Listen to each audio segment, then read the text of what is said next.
шымылдығын ашып беруге мерекелік құттықтау сөз үшін Мұқаншы ауылдық округінің әкімі Мамыр Мұхит Сатымбайұлын сахнаға төріне шақырамыз. Мереке құтты болсын.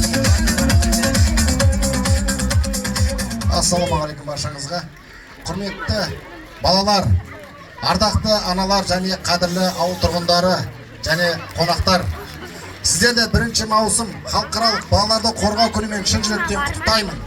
Бұл мереке балалық шақтың шаттығы мен қуанышын дәріптейтін ерекше күн. Балалар біздің болашағымыз, еліміздің ертеңі. Олардың жарқын күлкісі мен бақытты балалық шағы қоғамымыздың ең үлкен байлығы. Әр бала бақытты ортада өсіп, сапалы білім алып, арман мақсаттарына жетсін деп тілейміз. Ата-аналарға амандық, береке, бірлік, ал балаларға жарқын болашақ пен мықты денсаулық тілеймін. Мереке құтты болсын. Балапандар, бүгін сіздердің күндеріңіз.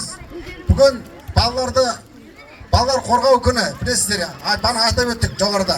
Сондықтан халықаралық балалар қорғау күні құтты болсын. Баршаңызды құттықтаймын, балапандар.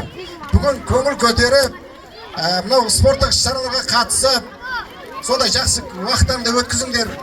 Сендерге тегін балмұздақ таратылады, тегін мақта, қант мақтасы дейді ғой, сондай таратылады, батут болады. Сондықтан бәрілерің бүгін көңіл көтеріп, осы мерекені жақсы сезініңдер. Сендерге қуаныш шаттық тілеп осы іс-шараны ұйымдастырып отырмыз. Мерекелерің құтты болсын, балапандар. Бәрекелді, бәріміз мерекелі көңіл күйде болайық. Міне, балаларды қуанту, балалардың болашағын, келешегін ойлау, әрбір азаматтың, әрбір саналы қоғамның міндеті. Ендеше тағы да бір әдемі құттықтау сөзіне кезек берейік.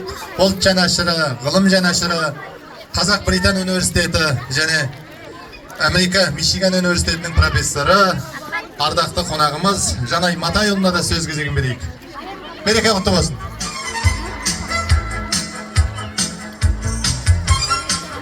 Көп рахмет.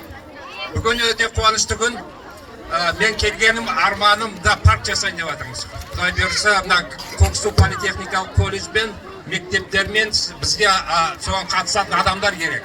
Егер қызықсаңдар, ағаш өсіріп, біздің президент Қасым-Жомарт Кемелевич Тоқаев Қазақстан таза болып, табиғатты қарап, көбірек ағаш саламыз деп жатыр. Сол проектке қарап, біз Алматыда осындай проект дайындап жатырмыз.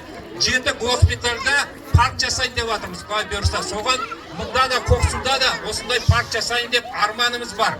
Келесі жылдары егер осындай мейрам болғанда ағаш салып, мысалы түстен кейін ағаш салып, әр балаға, әр бала туған балаға ағаш салып, сондай арманымыз бар.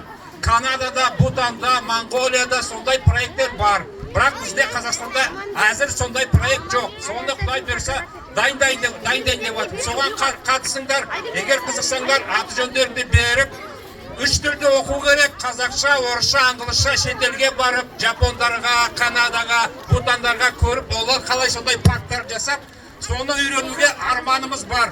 Соған қатысыңдар, кіріңдер осы проекттерге. Көп рахмет мейрамдарыңмен.